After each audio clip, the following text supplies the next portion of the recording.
पीउ जी नसीहत हर औलाद जे लाइ भले मां भली हूंदी आहे।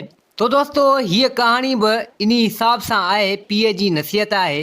तो कहाणी खे मुकमल ॿुधिजो, उमेद आहे त कहाणी तव्हांखे पसंदि ईंदी ऐं कहाणी मां सुठो सबक़ु तव्हांखे मिलंदो। हिकिड़ो ग़रीब अची बीमार थियो, आख़िरी साह पसाह हुजे। पंहिंजे पुट खे सॾु कईं, पंहिंजे पुट खे चवणु लॻो त बाबा तोखे आउं हिकिड़ी नसीहत करियां थो, पर हिकिड़ी खां 2-3 नसीहतूं तोखे करियां थो, पर उन ते अमल लाज़मी कजां। पुटु चवणु लॻो पंहिंजे पीउ खे त बाबा ॿुधा तुंहिंजी कहिड़ी नसीहत आहे। पीउ चवणु लॻो पंहिंजे पुट खे त बाबा मुंहिंजी नसीहत इहा अथई, कॾहिं बि अमीरनि ऐं शहज़ादनि जी सोहबत अख़्तियार न कजां। कॾहिं बि अमीरनि ऐं शहज़ादनि जी सोहबत में न अचिजां। ऐं ॿी ॻाल्हि त कॾहिं बि पंहिंजे घर जी ॻुझी ॻाल्हि पंहिंजी घरवारी खे न ॿुधाइजांइ, पंहिंजी ज़ाल खे न ॿुधाइजांइ। ऐं टीह ॻाल्हि, उन घर मंझां शादी न कजांइ जंहिंजी माना माली हैसियत तोखां वधीक हुजे। इहा ॻाल्हि पुटु मुंहिंजी यादि रखजांइ। अमीरनि ऐं शहज़ादनि जी सोबत में न अचिजांइ ऐं घर जी ॻुझी ॻाल्हि पंहिंजी ज़ाल खे न ॿुधाइजांइ ऐं उन घर मां शादी न कजांइ जंहिंजी माली हैसियत तोखां वधीक हुजे। पुटु चवणु लॻो पंहिंजे पीउ खे त बाबा ठीकु आहे। पीउ वीचारो नेठि गुज़ारे वियो। दफ़नाए करे कुझु ॾींहं गुज़रिया ऐं हिते वञी महीना गुज़रिया। हीअ पंहिंजी पीउ जी वसियत नसीहतूं जेके हुयूं, पीउ जेके हिनखे कयूं से नसीहतूं, सो सभु हीउ छोकिरो विसारे वेठो। पीउ जूं नसीहतूं सभु विसारे वेठो। हिन जूं 2 भेणूं हुयूं, हिकिड़ो पाण हो, सिर्फ़ु 3 हुआ। पीउ जी हयाती में वॾी छोकिरी पीउ परणाए वियो, जेका हिन छोकिरे जी वॾी भेण हुई सा त पीउ पंहिंजी हयाती में परणायो। बाक़ी हिकिड़ी नंढी छोकिरी, नंढी भेण हिन जी हुई। ऐं हिन छोकिरे पोइ शादी कई, शादी करे आयो पंहिंजे हिसाब सां। हाणे हिन सोचियो त मुंहिंजी भेण जी शादी करायां। हाणे हिन पंहिंजी भेण जी शादी के अमीर घर हो, जेको ठीकु ठाक पैसे में पुर माण्हू हो, जंहिंजा ॿकरियूं रिढूं माल तमामु जाम हो, जेको हर हंधि चरंदो हो, ॾिसण में ईंदो। एतिरो उहो पैसे वारो हो। हिन पंहिंजी भेण उन खे परणाए ॾिनी। हाणे हिन जॾहिं पंहिंजी भेण के अमीर माण्हू खे ॾिनी त हिन जी अचु वञु उन सां थी वई।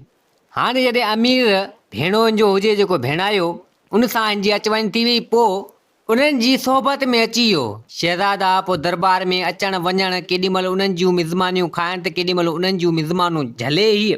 घर में त अटो ई न हुजे, पर पोइ बि अमीरनि ऐं शहज़ादनि जी सोहबत में हीअ अची वियो। उन्हनि सां अचु वञु, उथणु वेहणु ऐं हिन जो लॻो पियो हुजे। भेण जो हिन परणाए ॾिनी नंढी अमीर घर में। हिन हिकु चकर ख़्यालु कयो छोकिरे, चवणु लॻो त अबो मुंहिंजो केॾो न सादो हो। अमीरनि जी सोहबत में आऊं अची वियुसि, शहज़ादनि जी सोहबत में आऊं अची वियुसि, केॾी न इज़त आहे, केॾो न भले मां भलो कमु आहे। अबो त मुंहिंजो सादो माण्हू हो, जेको इहे नसीहतूं कई। हिनखे उहा ॻाल्हि नसीहत वारी पीउ वारी हिनखे यादि अची वई। हिते त मज़ो लॻो पियो आहे। अमीरनि ऐं शहज़ादनि सां यारी संगत रखी नी सोहबत में अची त भलो कमु लॻो पियो आहे। छोकिरे ख़्यालु कयो त हाणे पीउ जी नसीहत हूंदी आहे, भला इन खे बि आज़मायां। ॿिए ॾींहुं सुबुह जो उहो छोकिरो, उन ग़रीब जो पुटु, उहो छोकिरो निकिरी पियो, आयो हिकिड़े बाग़ में। उहो बाग़ हुजे हिकिड़े सुल्तान जो। उन सुल्तान जे बाग़ में उन सुल्तान जो हिकिड़ो हरण हो। सुल्तान जो भले मां भलो हरण, शौक़ु वारो हरण, धारिल पालिल हो, जेको उन बाग़ में ज़रे हेॾां टुपा ॾे त ज़रे हेॾां टुपा ॾे पियो, घुमे फिरे उन बाग़ में। हिन छोकिरे छा कयो, उन सुल्तान जे बाग़ में उन सुल्तान जो हरण हिन खयो, खणी आई। कंहिंखे ख़बर ई न पई, सिधो पंहिंजे घर आयो। पंहिंजी ज़ाल खे हिन न ॿुधायो। घर जे कंहिं अहिड़े तहखाने में उन हरण खे ॿधी छॾी, लिकाए छॾी। ज़ाल खे बि ख़बर न हुजे, ज़ाल बि हिन वारी न ॾिठो। लिकाए क़ाबू करे हिन वटि रिढूं हुयूं कुझु, उन मज़ा हिकिड़ी रिढ हिन काई। छा कई, उन रिढ खे ज़बह करे गोश्तुनि जो ठाहे करे खणी आयो पंहिंजी ज़ाल ॾांहुं। ज़ाल चवणु लॻी त हीउ गोश्त हेतिरो जेको हिकांदो खणी आयो आहीं। छोकिरो चवणु लॻो पंहिंजी ज़ाल खे त ॻाल्हि ॿुध, इहा ॻाल्हि कंहिंसां कजां न। फिलाणे हंधि फिलाणो सुल्तान जो बाग़, उन सुल्तान जो हरण आऊं चोरी करे खणी आयो। मूंखे शौक़ु थियो हरण जे गोश्त जो। उन हरण जो गोश्त आऊं खणी आयो आहियां। उहो हरण उन सुल्तान जो आहे, चोरी करे आऊं तां खणी आयो आहियां। हाणे तूं ठाह कर, इन खे तयारु कर, कबाब ठाह ऐं खाईंदुसि। मूंखे हरण जे गोश्त खाइण जो शौक़ु थियो आहे। इहा ॻाल्हि कंहिंसां न कजां, तोखे आऊं ॿुधायां पियो। माई चवणु लॻी त चलो ठीकु आहे। हीअ त कंहिं कम जे हिसाब सां वियो। माई लॻी उहो गोश्त ठाहिण। माई खे त न ख़बर हुई को रिढ जो गोश्त आहे या हरण जो आहे। माई उहा भाॼी पई रधे, गोश्त पई ठाहे, मसाला पई तयारु करे। एतिरे टाइम में सुल्तान खे बि जो ख़बर पइजी हुई कि माण्हू ॿुधाए त तुंहिंजो पालियल हरण, तुंहिंजी शौक़ वारो हरण केरु चोरी करे वियो आहे। सुल्तान के माण्हू मोकिलिया, सॼे उन इलाइक़े उन ॻोठ में पड़ो हलाइण लॻा, चवण लॻा त सुल्तान जो हरण ग़ाइब थी वियो आहे। जंहिंखे बि मिले, जंहिंखे बि ख़बर हुजे, अची ॿुधाए सुल्तान खे, त सुल्तान उनखे तमामु जाम इनाम ॾींदो। हाणे इहो हुकारो उन माई बि ॿुधो, उन छोकिरे वारी ज़ाल उन बि ॿुधो जेको हरण जो गोश्त बि ठाहे। हाणे हुन त ॿुधो, पर हुन कुझु न चयो, ख़ामोश थी वेही रही। सो नेठि गोश्त वग़ैरह तयारु थियो, हिन खाधो ढो तां, ज़ाल बि हिन वारी खाधो। सो हाणे 2-3 ॾींहं गुज़रिया, हरण खे त हीउ लिकाए वेठो हुजे त ज़ाल मुड़ुस ॿिन्हिनि जो पाण में झेड़ो थी पियो। ज़ाल मुड़ुसनि में जो झेड़ो थी पियो त माई चवण लॻी त हिन मुंहिंजे मुड़ुस जो को न को बंदोबस्तु आउं कंदसि। उन सुल्तान ना न्यापो कयो, हिन वारी ज़ाल न्यापो कई त तव्हां वारो जेको हरण हो, जेको तव्हां शौक़ मंझां पालियो, उनखे धारियो, सो मुंहिंजो मुड़ुसु चोरी करे आयो, उनखे ज़बह करे उनजो गोश्त खाई छॾी। माई न्यापो करे हेॾियो, मुड़ुस सां जो झेड़ो थियो हुनजो। माई अवा सुल्तान ना न्यापो करे, सुल्तान खे जो ख़बर पई, सुल्तान चवण लॻो पंहिंजे माण्हुनि खे, पंहिंजे सिपाहियुनि खे चवण लॻो त वञो इन्ही छोकिरे खे झले अचो, मूं वटि पेश करियो, हथ कनियूं हणी मूं वटि वठी अचो। असांजो पिरी प्यारो दोस्त फहद अली लिगारी, जंहिं कमेंट कयो, माशाल्लाह आप कहानी बहुत अच्छी बनाते हो और मेरे बाबा सुनते हैं। तो फहद लिगारी, तव्हां इहो कमेंट कयो, तव्हांजे वालिद साहिब जूं महिरबानियूं जेको मुंहिंजूं कहाणियूं ॿुधे थो। उमेद आहे त कोशिशि भले मां भली कंदुसि जीअं बहितर कहाणियूं अपलोड करे सघां तव्हांजे लाइ। ऐं तव्हांजो वालिद साहिब जूं महिरबानियूं जिथे हुजे, शाद आबाद हुजे। हाणे उहे सुल्तान जा सिपाही नौकर चाकर सिधो इन छोकिरे जे घर पुॻा। छोकिरो बि घर वेठो हुजे, अची इनखे हथ कड़ियूं पेर कड़ियूं हयूं ऐं सिधो अची उन सुल्तान वटि पेश कयो। सुल्तान चवणु लॻो, तो मुंहिंजो पालियल धारियल शौक़ वारो हरण मुंहिंजो चोरी कयो, उनखे ज़बह करे तो गोश्त जो खाधो। हाणे तो ते ॾंड आहे, 3 ॾींहंनि जे अंदरि अंदरि मूंखे 50 ऊठ खपनि। 50 ऊठ जे अगरि तो मूंखे 3 ॾींहंनि जे अंदरि न ॾिनई त पोइ तोखे सज़ा मिलंदी मौत जी। मौत जी सज़ा तोखे मिलंदी, तोखे फांसी ते चाढ़ियो वेंदो। 3 ॾींहंनि जी तोखे मोहलत, मूंखे 50 ऊठ खपनि ॾंड में। छोकिरे खे सुल्तान छॾे ॾिनो। छोकिरो आयो, छोकिरो चवणु लॻो त आउं वञा थो, जेको मुंहिंजो भेणायो आहे अमीर आहे, शहज़ादनि ऐं इन्हनि सां वास्तो आहे, वञी उन खे चवां मुंहिंजी मदद करे। वरी इनखे ख़्यालु अची वियो त सुल्तान जो जेको कोटवाल आहे सो बि मुंहिंजो दोस्त आहे, उन खे चई ॾिसां पहिरीं। वरी आयो सुल्तान जे महल उते, कोटवाल हिन जो दोस्त ऐं यार जो, उनखे चवणु लॻो त तूं मुंहिंजी का मदद वग़ैरह कर। हाणे उहो कोटवाल हिन जो दोस्त हुजे, पीउ जे नसीहत कई त बाबा अमीरनि ऐं वज़ीरनि ऐं शहज़ादनि जी सोबत खां बचिजां। कोटवाल चवणु लॻो, ही कोटवाल वटि आयो। कोटवाल चवणु लॻो त तूं हिकु चोर आहीं, छाजो दोस्ती, छाजो दोस्त, छाजी दोस्ती, आउं तोखे ॼाणा सुञाणे कोन थो। हुन पंहिंजो असुली रंग ॾेखारियो। छोकिरो उतां वरी आयो, सिधो आयो पंहिंजे भेणाए वटि, जेको अमीर घराणे जो हो। तमामु जाम माल हुन वटि हो, ॿकरियूं, रिढूं, अलाए किथे किथे हुनजो माल चरंदो हो, ॾिसण में ईंदो हो, एतिरो माल हुन वटि हो। सिधो आयो पंहिंजे उन नंढे भेणाए वटि, जेको अमीर हुजे। उते जो पुॻो, उन नंढे भेणाए हिन खे ॾिसी बेरुखी वारो मुंहुं परियां कयो ऐं चवणु लॻो, तो असांजी बेइज़ती कराए छॾी सुल्तान जो हरण चोरी करे। बेरुखी वारो मुंहुं न कयो त हिते छोकिरो चवणु लॻो, उन नंढे भेणाए अमीर खे चवणु लॻो त मूंखे 50 ऊठ खपनि था, तो महिरबानी करे मूंखे 50 ऊठ ॾे, तो वटि माल तमामु जाम आहे, न त मूंखे सज़ाए मौत अची वेंदी।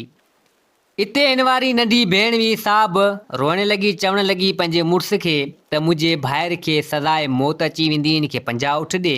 सो हिन वारे भेणाए नंढी छोकिरी वारे माना नंढी भेण जे मुड़ुस ठुप जवाबु ॾेई छॾियो। सो चवणु लॻो त आउं न ॾींदसि। नेठि छोकिरी हिन वारी भेण जेका हुई सा उहा तमामु जाम रुनी कई। सो नेठि हिन वारे भेणाए हिकु पोड़ो ॿकर सिर्फ़ु हिकिड़ो ॾिनई हिनखे, चई इहो तोखे ॾियां थो, बाक़ी 50 ऊठ मूं वटि कोन्हे। हुन बि पंहिंजो असली रूप ॾेखारियो। सो उहो पोड़ो ॿकर उतां उन भेणाए नंढे खां काहे, जेको अमीर तमामु हो, भले मां भलो अमीर, हर माण्हू खां वधीक, सो उतां वरी आयो। छोकिरो चवणु लॻो त हाणे मुंहिंजो वॾो भेणायो आहे, वञा थो उन वटि, ॾिसां थो उहो मुंहिंजी मदद करे थो या कोन थो करे। हाणे पीउ जी हयाती में उहा वॾी छोकिरी, हिन जी जेका वॾी भेण हुई, सा ॾिनी उन कंहिं धनार खे ॾिनी हुई, को ग़रीब धनार हो, सा उनखे ॾिनी। ही छोकिरो जो आयो सिधो पंहिंजी वॾी भेण वटि आयो। वॾो भेणायो उते मौजूदु हो। पुॻो मस त हू हाल अहिवाल वठणु लॻो ऐं चवणु लॻो, हाणे ॻाल्हियूं मुआरियूं पोइ कंदासीं, पहिरीं वेह मानी वग़ैरह खा। मस त आयो ऐं इली टेम खां वठी तूं असांजे घर कोन थो अची। वॾे भेणाए हिन जी इज़त तमामु जाम कई। हिन खे विहारियईं, मानी वग़ैरह खाराईं, तरह तरह जा ताम खाराईं। जेको हुनजो हाल हो, धनार हो, खाराए करे वेठो आराम कयईं त धनार उहो पुछा करणु लॻो। जो वॾो भेणायो जेको पुछा करणु लॻो त अदा हाणे ॾे ख़बर छा मसइलो आहे। त हिते हिन छोकिरे सॼी ॻाल्हि करे सॼो किसो पंहिंजे भेणाए वॾे खे ॿुधाईं। भेणाइनि जो वॾो धनार हो, सो चवणु लॻो त अदा तूं परेशान न थी, टेंशन न वठि। अॼोकी राति तूं रह, तुंहिंजे 50 ऊठनि जो बंदोबस्तु थी वेंदो। अलाह कंदो 50 ऊठ तोखे सुबुह जो मिलंदा। बेखुटको थी उहो सुम्ही रहियो। छोकिरो सुबुह जो सवेरे सवेरे उहो धनार पंहिंजूं रिढूं, पंहिंजूं ॿकरियूं काए निकिरी पियो हिकिड़े जबल ते। जबल बि वॾे मां वॾो हो। धनार जो यार हूंदो, जंहिंखे बि का मुसीबत परेशानी ईंदी त उन जबल ते चढ़ी हिक ॿिए खे सॾु कंदा हुआ। हाणे उहो धनार आयो ऐं जबल जी चोटी ते अची सॾु करणु लॻो। सभु धनार अची माल काए उते पुॻा। पुछा करणु लॻा इन खां त दादा ॾे ख़बर ख़ैर अची, बसि कमु हो तंहिंजे करे मूं तव्हांखे घुरायो। मुंहिंजो आहे सालो, क़िस्मती मस आयो आहे, हुनजो हिकिड़ो मसइलो थी पियो आहे। ची कहिड़ो मसइलो थी वियो अची, हाणे हुनखे खपनि था 50 ऊठ। जेकर 50 ऊठ न हुनखे मिलिया त हुनखे सज़ाए मौत ईंदी। हाणे पाण धनार आहियूं, हिक ॿिए खे कमु अचूं था। ची हाओ, ची हाणे वारो करियो, हिकिड़ो हिकिड़ो ऊठ सभु ॾियो। अबा सभु चवणु लॻा त भले ठीकु आहे, असीं ॿधल आहियूं। सभिनि धनार न हिकिड़ो हिकिड़ो ऊठ करे ॾिनूं। 50 ऊठ थी हलिया। हीअ धनार 50 ऊठ काए सिधो पंहिंजे घर जे ॿाहिरां अची बीहारी। छोकिरो बि जी निंड मञा उथियो त हिन जो भेणायो धनार चवणु लॻो उन छोकिरे खे त अदा नाश्तो कर, चांहि वग़ैरह पी, नाश्तो वग़ैरह करे ऐं पोइ तुंहिंजा ॿाहिरि 50 ऊठ बीठा आहिनि, काहे भले तूं हलियो वञ। छोकिरो ॾाढो ख़ुशि थियो। नाश्तो वग़ैरह करे पोइ पंहिंजे भेणाए उन धनार खां मोकिलाए ऐं पंहिंजी भेण खां मोकिलाए उहे 50 ऊठ काहे, 50 ई ऊठ काहे ऐं सिधो आयो पंहिंजे घर। उतां छा कईं, हिकिड़ो ॿकर जेको पोड़ो हिन जे नंढे भेणाए जेको अमीर मां अमीर हो, जंहिं उहो ॾिनो हो, उहो ॿकर काहीं ऐं उहो हरण उन सुल्तान जो जेको हिन संभाले रखियो हो लिकाए, उहो बि उतां काहीं। हाणे उहो काहीं हिकिड़े पासे उहो पोड़ो ॿकर, हिकिड़े पासे उहो हरण झलियो पियो अचे। पोयां 50 ऊठ हिन जे अचनि पिया। हाणे अचे पियो सुल्तान जे महल, 3 ॾींहुं हुजे। कई माण्हुनि ईंदड़ वेंदड़ रस्तनि वारनि सभिनि ॾिठो, सो चवणु लॻा त भणिया वाजो कमु आहे। 50 ऊठ पोयां हिन जे, हिकिड़े पासे ॿकर पोड़ो, हिकिड़े पासे हरण। थक सलामत अची महल में सुल्तान जो ॾिठो त अज में पहुची वियो, हैरान थी वियो। सो चवणु लॻो त हीउ कहिड़ो मंज़र आहे, हीउ छा आहे। हिकिड़े पासे पोड़ो ॿकर, हिकिड़े पासे मुंहिंजो हरण ज़िंदा आहे। इहो 50 ऊठ बि काए आयो आहे। छोकिरो चवणु लॻो इन सुल्तान खे त सुल्तान हीअ वठि तुंहिंजो हरण, सही सलामत अहिड़ो जो अहिड़ो। सुल्तान जो पंहिंजो हरण ॾिठो, सुञातो, सो चवणु लॻो त अड़े हीउ हरण त मुंहिंजो आहे। पोइ हीअ जेके ॻाल्हियूं ही मूं ॿुधियूं कयूं हेॾां होॾां, इहो ची न बसि इहो हिकिड़ो हो। इहा हिकिड़ी नसीहत मूंखे हुई, सा मुंहिंजे पीउ जी, सा मूंखे पूरी करणी हुई। ची वरी कीअं आउं बि थोरो ॿुधां त सही, सम्झां त सही, थोरो मूंखे बि वाज़े करे ॿुधा तो ईअं छो कयो, कीअं कयो, छाजे लाइ। छोकिरो चवणु लॻो सुल्तान खे त सुल्तान वॾा वाके वॾा हूंदा आहिनि, माइट वाके माइट हूंदा आहिनि ऐं उन्हनि जूं नसीहतूं बि तमामु भलियूं हूंदियूं आहिनि।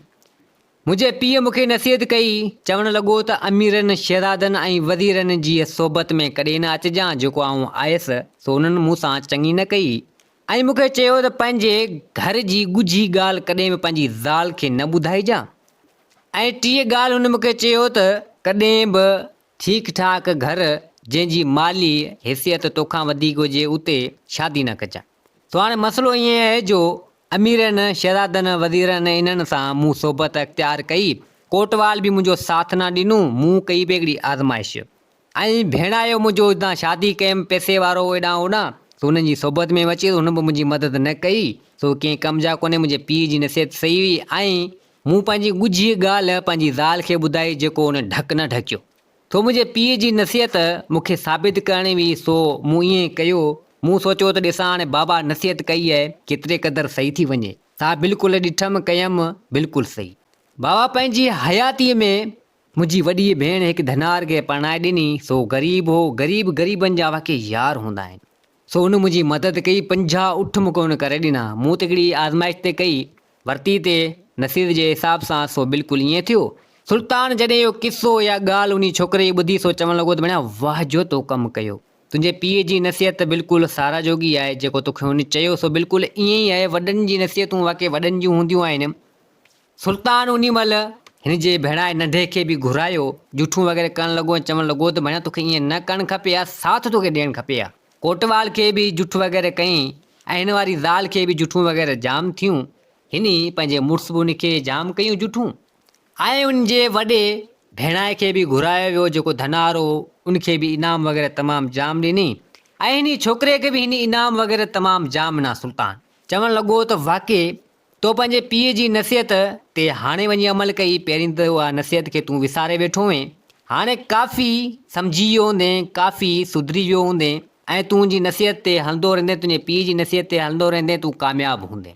छोकिरो वञी सुल्तान खां इनाम वग़ैरह वठी हुन खां थी करे मोकिलाए सिधो पंहिंजे घर आयो। पंहिंजी ज़ाल खे चवणु लॻो तोखे आऊं ॾियां थो तलाक, तूं कंहिं कम जी कोन्हे, घटि मां घटि पंहिंजे मुड़ुस जो ढक त ढक। तो वञी उनखे ॻाल्हि कई, मूं त हिकिड़े क़िस्म जी आज़माइश पे वरिती पंहिंजे पीउ जी नसीहत जे हिसाब सां। मूं ॾिठो त बाबे जेका नसीहत कई आहे सा केतिरे क़दुरु कमु करे थी। तो बिल्कुलु कॾहिं बि पंहिंजी ज़ाल खे घर जी ॻुझी ॻाल्हि न ॿुधाइजे। सो तो बिल्कुलु ईअं ई कयो, मूं तोसां ॻुझी ॻाल्हि कई तो वञी उते ई धकु हयो जिथे ज़ख़म हो। सो उन महिल हुन छोकिरे पंहिंजी ज़ाल खे तलाक ॾेई छॾियो ऐं वञी किथे ॿीअ वरी शादी कई ऐं चवणु लॻो त ॻुझी ॻाल्हि कॾहिं पंहिंजी ज़ाल खे न ॿुधाइबी। हाणे जो मुंहिंजो नंढो भेणायो सो उन वटि मिल्कियत वग़ैरह तमामु जाम हुई, तो हिन खे तमामु जाम इनाम पैसा ॾोकड़ खज़ानो ठीकु ठाक सुल्तान इनाम तौरु हिन खे ॾिनो। सो उहो सभु खणी करे आयो। जेको हिन जो वॾो भेणायो सो धनार हो, सो ग़रीब हो, आयो पंहिंजी भेण जे घर। चवणु लॻो त हिन इनाम जा हक़दार अवीं आहियो, अवां अहिड़े, हालांकि मूं त पंहिंजे हिसाब सां जेका बाबे नसीहत कई उन ते ईअं अमल पे कयमि, आज़माइश पे कयमि, पर बहरहाल अवां मुंहिंजी अहिड़ी मदद कई। हीउ इनाम सभु तव्हांजो आहे, इन जा हक़दार तव्हां ई आहियो। तो उहो छोकिरे सभु इनाम वग़ैरह जेको बि सो पंहिंजे वॾे भेणाए खे ॾिनूं। सेव वठनि ई न, पर बहरहाल हिन ज़ोर ज़बरदस्ती ज़ोरी मसी हुननि खे ॾिनूं। सो दोस्तो, हर कंहिं जा सुठे मां सुठा, भले मां भला दोस्त हूंदा आहिनि, पर दोस्त उहो जेको ॾुखे वक़्त में कमु अचे। सो पंहिंजे दोस्तनि खे ॾुखे वक़्त में ज़रूरु आज़माइजो, तव्हांखे पाण ई ख़बर पइजी वेंदी त केरु केतिरे क़दुरु सचो आहे। सो दोस्तो, उमेद आहे त हीअ कहाणी तव्हांखे पसंदि आई हूंदी ऐं हीअ कहाणी पंहिंजी पुॼाणी ते पुॻी। वरी हीअ नई कहाणी सां गॾु हाज़िर थींदासीं। मुंहिंजे चैनल खे सब्सक्राइब, वीडियो खे लाइक ज़रूरु कंदा। जिथे हुजो आबाद हुजो। अल्लाह हाफ़िज़।